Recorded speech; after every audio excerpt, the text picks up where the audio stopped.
Yo mga kaumada, today i-demonstrate natin kung paano i-install at i-configure yung auto charger V2 para sa laptop. Ito yung laptop auto charging solution na ginawa natin, no? Intended para dun sa mga may mga servers na gamit laptop, especially yung Omada controller na SDN. So yun, ito yung natin, solution na ginawa natin para katulad ng auto charger sa mobile, automatically nagdi-disconnect siya sa power kapag 90% na siya at nag-automatic recharge naman pag nasa 20%.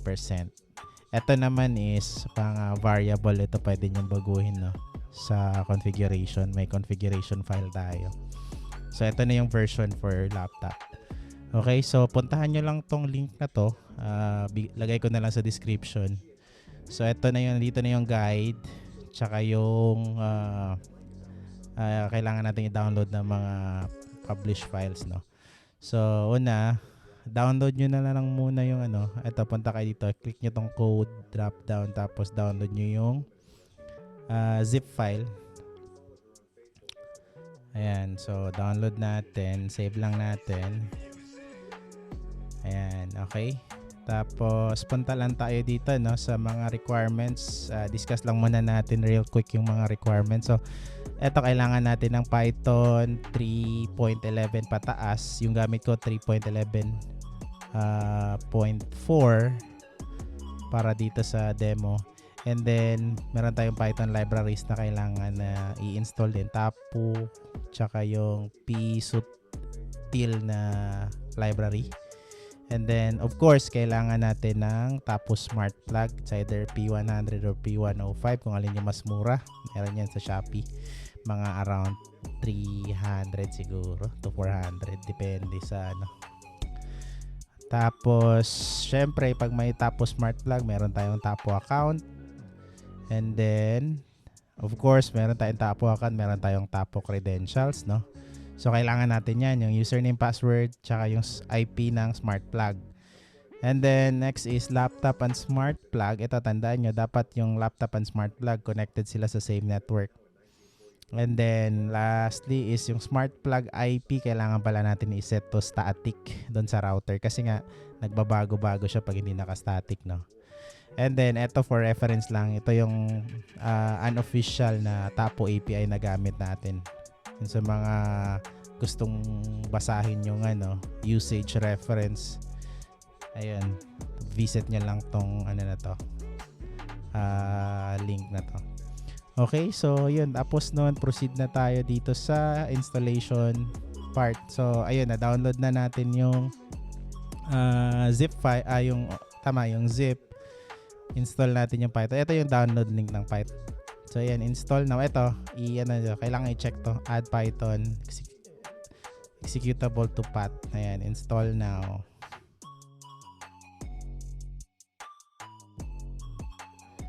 Ayan, so okay na.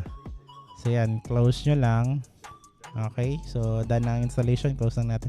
Okay, so balikan lang natin yung instructions, no? So done na tayo sa installation. Na-download na natin yung install the following library. So copy nyo lang to, bukas kayo ng command prompt, paste, enter nyo lang.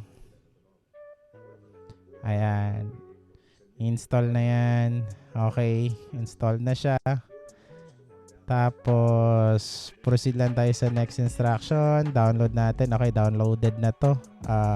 Kailangan natin siyang ilagay sa desktop, no? Make sure na yung root folder niya nasa desktop at pangalanan nyo siyang ganito, Goto Charger. So nasa download ko na yan eh. So eto, extract lang natin. Tapos punta natin sa kunin natin yung path ng desktop. Desktop, copy, paste. So yan, extract natin sa desktop. Ayan, so ayan ito na yung desktop. Ito na yung desktop. Makikita natin siya. Ayan, nandyan na. Ito, importante to. Marami nagkakamali dito. I-rename natin. Ayan, dapat ganyan lang yung name niya. Ayan, tapos wala siyang duplicate na folder nasa loob. Ayan, okay. So, balik tayo sa instructions. So, na-download na natin. Na-rename na natin yung main folder to go to charger. Okay, so yung ito, should have tapuakan ng smart plug. I'm assuming no, meron na kayo nito. So, ito may video guide. Follow nyo lang yung how to create tapuakan, how to set up your tapo smart plug. Tapos, sa configuration naman, yung sinabi ko nga, kailangan natin ng static IP ng smart plug. So, follow nyo lang yung video. How to get tapos smart plug IP and MAC address. And then, paano siya iset dun sa router. Follow nyo lang yung video na to. Skip ko na yan. Okay? So, next is... Okay, so I think wala na. Yan lang naman. Pag na-follow nyo, tapos nyo na lahat yan. Yung susunod natin na gagawin is... puntahan muna natin tong yung credentials. Buksan natin with notepad. Ayun. Kasi importante to na i-replace natin tong username. Dapat nakalagay dito yung tapo account nyo. So, kung ano yung ginamit nyong username sa tapo ninyo, tapo account. So, yun yung lalagay nyo ito. Username, tapos yung password. Ayan. So, okay. And then, diba, nagawa nyo ng static. Nagawa nyo na yung static yung tapo smart plug ninyo. Lagay nyo lang dito yung static IP nya. For example, ayan. 162. Ayan. And then, of course, save nyo lang. Close natin. And then, yung isa is etong battery level. By default, magto-turn on siya 20%. Then, turn off 90%. And then, mag-check siya every 180 seconds or 3 minutes. So, kayo na bahala kung ano yung settings na gagawin nyo dito. Pero, I suggest yung sa frequency, wag nyo masyadong babaan. Dapat minimum lang kayo ng 1 minute kasi pangit ay hindi maganda sa CPU pag masyadong frequent. Ayun. Kung ano lang, advice lang. So, yun. Okay na yan sa akin. Ayan. So, balik tayo sa instructions. So, diretso na tayo dito sa testing, sa running test. So, ito lang, launch nyo lang yung run, go to charger.bat inside the go to charger folder. So, ito lang. So, run lang natin.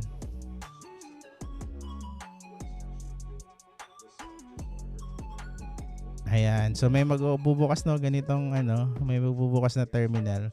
Yung may Python siya na icon. So, ayan, minimize lang natin dito sa baba. Ayan.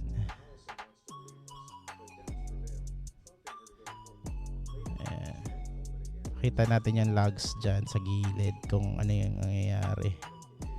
Ayan. So, pakita ko rin yung status ng smart plug. So, currently, naka-on siya at 89%. So, malapit na mag-off yan.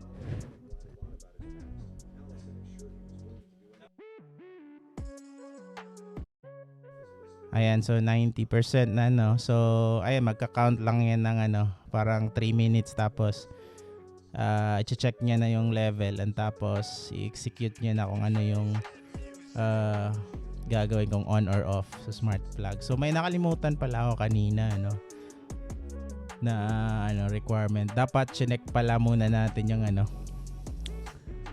chinek natin kung connected yung dalawang connected yung smart plug natin sa the same network sa laptop natin. Anyways, so yung pag-check niyan, I think malayo pa naman. Check lang natin real quick, Ayan, so eto makikita natin yung IP niya sa asan na ba yun? Device info. Ayan, 162. 162. So, yan natin. Open tayo ng terminal. So, i-ping lang natin. No? Ping natin para malaman natin kung connected sila. So, 192.168.254.162. Ayan. Ayan. So, makikita nyo yan. No? May TTL128. Ayan. Makikita nyo ganito kapag connected sila. Hindi siya magta-timeout. Merong ganitong makikita. Ayan. Kung, ayan. Diyan mo lalaman na connected sila. Same network sila.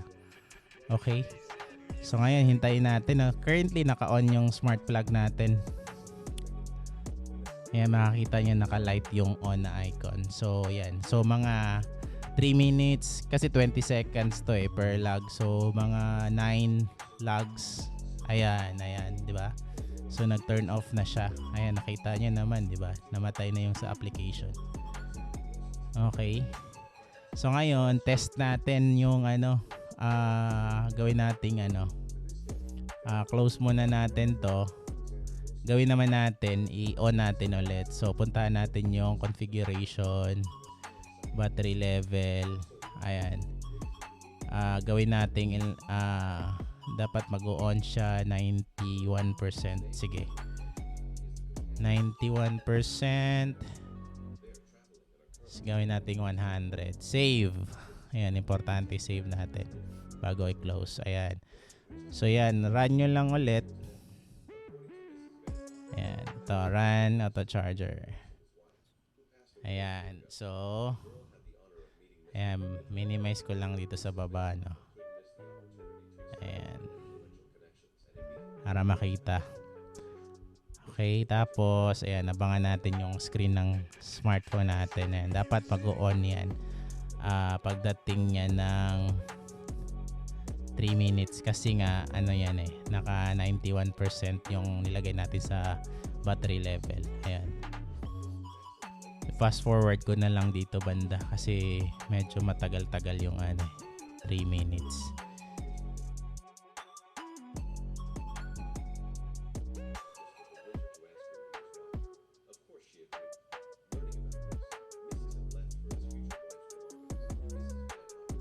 Ayan, no. So nag-turn on na naman siya.